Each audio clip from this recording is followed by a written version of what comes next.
The Ark of the Covenant.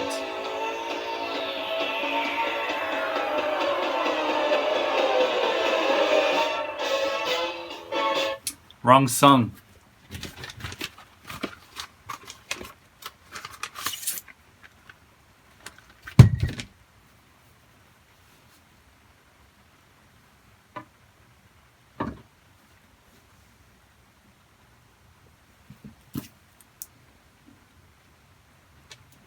The Ark of the Covenant. What does the Bible have to say about the second most famous ark in the Bible? On this Easter Sunday, I thought this would be a good way to spend it.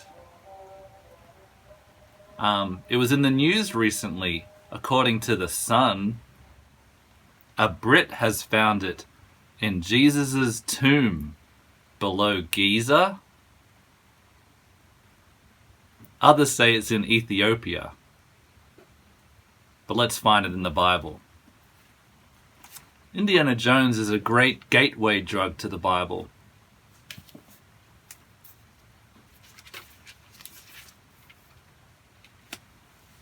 We first hear about the Ark of the Covenant in Exodus.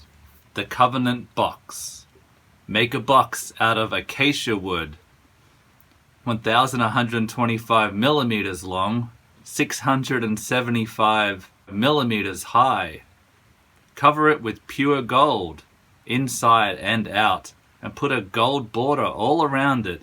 Make 4 carrying rings of gold for it.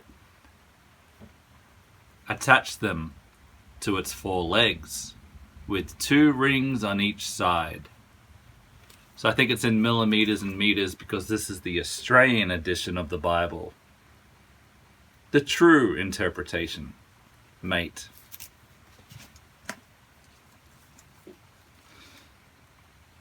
So they made it to house the 10 Commandments.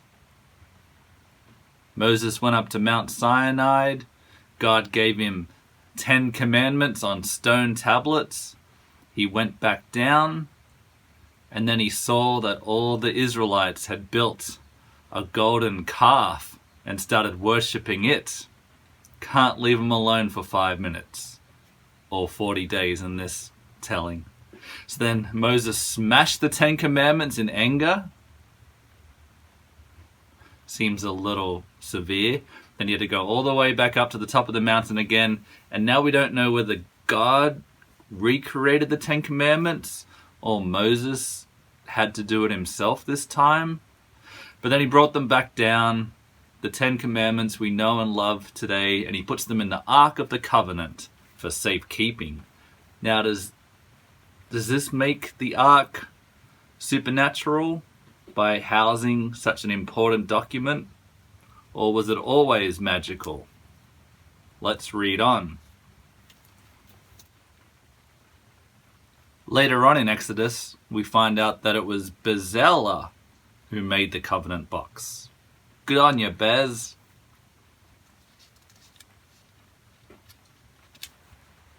We then end up in Joshua and the walls of Jericho. That's right, the Elvis song. Joshua fit a battle around Jericho, Jericho, Jericho. Well, should I call it an Elvis song?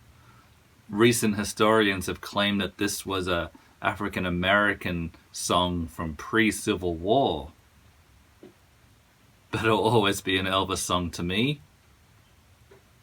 Am I cancelled now? Thank you very much.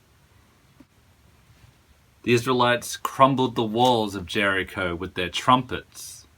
So the Ark didn't really do anything, even though Marcus Brody in Raiders of the Lost Ark says that the Ark leveled mountains. Let's see if it does do anything.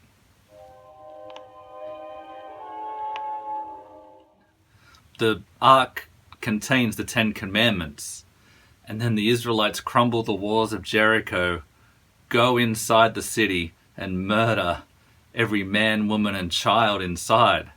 Now, correct me if I'm wrong, but isn't one of the commandments, "Thou shalt not kill"? Now, of course, I can picture myself back in biblical studies class asking Mr. Pegg, isn't this contravene one of the 10 commandments, thou shalt not kill? He would answer, it wasn't the Israelites killing the Jerichoians. It was God's will. It was God wiping out these people for their sin like he would have with Noah's flood. And they were just following orders. To which I would say, if I heard God's voice in my head say, destroy this person or these people, I would say, I'm crazy. And if it really is God instructing me, I will take the sin because I'm not hurting anyone. And I think God would understand. He knows who he's dealing with me, a pacifist. Now back to these warlike people in the Bible. So in the book of Kings, the ark is installed in Jerusalem.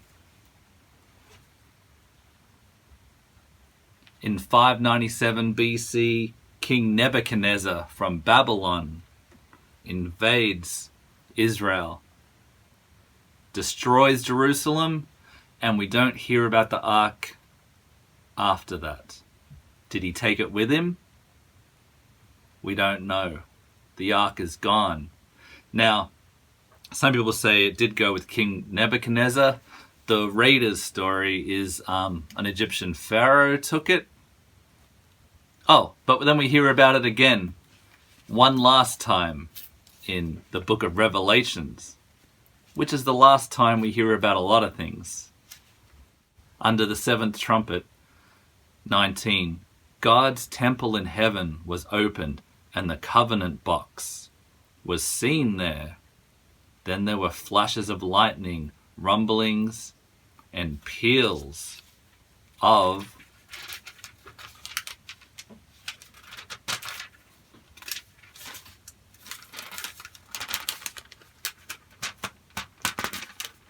my Bible's old.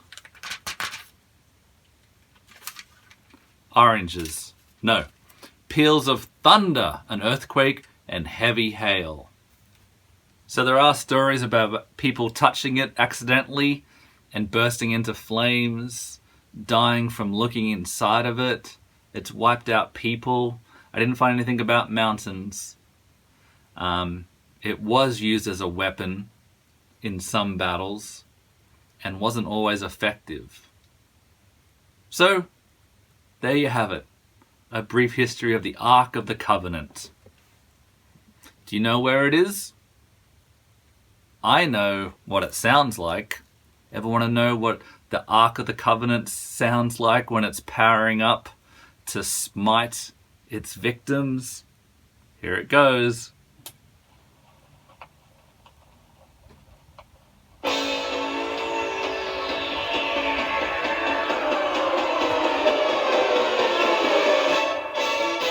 Happy Easter.